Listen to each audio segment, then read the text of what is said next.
আল্লামা যখন ইন্তেকাল করলেন, আমি তখন মালয়েশিয়া থেকে যুক্তরাষ্ট্রে একটা কনফারেন্সে যোগ দিতে যাচ্ছি, কাতার এয়ারলাইন্সে। মালয়েশিয়া থেকে দোহাতে নামলাম। দোহায় যখন আমার ট্রানজিট, তখন শুনতে পেলাম যে আল্লামা বিদায় নিয়েছেন। সোশ্যাল মিডিয়ায় শুনে বিশ্বাস করতে পারলাম না। মুহূর্তের মধ্যেই মাসুদ সাইদি ভাইকে মেসেজ করলাম, উনি কোনো উত্তর দিতে পারলেন না। শরীরটা লিটারালি কাঁপছিল, নিজেকে মানাতে পারছিলাম না, বিশ্বাস করতে পারছিলাম যে আসলে আল্লামা বিদায় নিয়েছেন। ইন দ্য মিন টাইম আমার সেকেন্ড ফ্লাইট দোহা টু নিউ ইয়র্ক, 12 ঘন্টার ফ্লাইটে উঠলাম, ইন্টারনেট থেকে বিচ্ছিন্ন হলাম। নামার পরে শুনলাম আল্লাহু আকবার, যেখানে ওনাকে কবরস্থ করার কথা ছিল সেখানেও কবর দিতে দেয়া হয় নাই। ছবিগুলো দেখতে লাগলাম, হাসি মাখা মুখ, হাসি মাখা নিথর দেহটা। মরণে হাসিবে তুমি, কাঁদিবে ভুবন। From east to west, from north to south, the entire globe, গোটা বিশ্ব ওনার জন্য কেঁদেছে। কাবার গিলাফ ধরে ধরে মানুষ চিৎকার করেছে। এর চেয়ে শ্রেষ্ঠ মৃত্যুকার হতে পারে?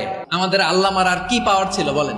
আর কি পাওয়ার ছিল? কুল্লু নাফসিন যায়িকাতুল মাউত, যারাই দুনিয়াতে আসবে তারা ইন্তেকাল করবে, এটা আমরা মেনে নেই, এটা আমরা জানি। কিন্তু অবাক করা বিষয় হচ্ছে আমরা আজও জানি না আমাদের আল্লামার মৃত্যু কি স্বাভাবিক হয়েছে নাকি এটা পরিকল্পিত মেডিকেল কিলিং ছিল।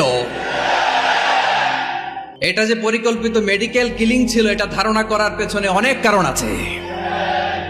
তিনি আধিপত্যবাদের বিরুদ্ধে সোচ্চার ছিলেন, ফ্যাসিবাদের বিরুদ্ধে সোচ্চার ছিলেন, রাজনৈতিক প্রতিহিংসার শিকার ছিলেন। এজন্য এটা মেডিকেল কিলিং হতে পারে, এ ধারণা আমরা করতেই পারি। আওয়াজ করে বলেন ঠিক কিনা?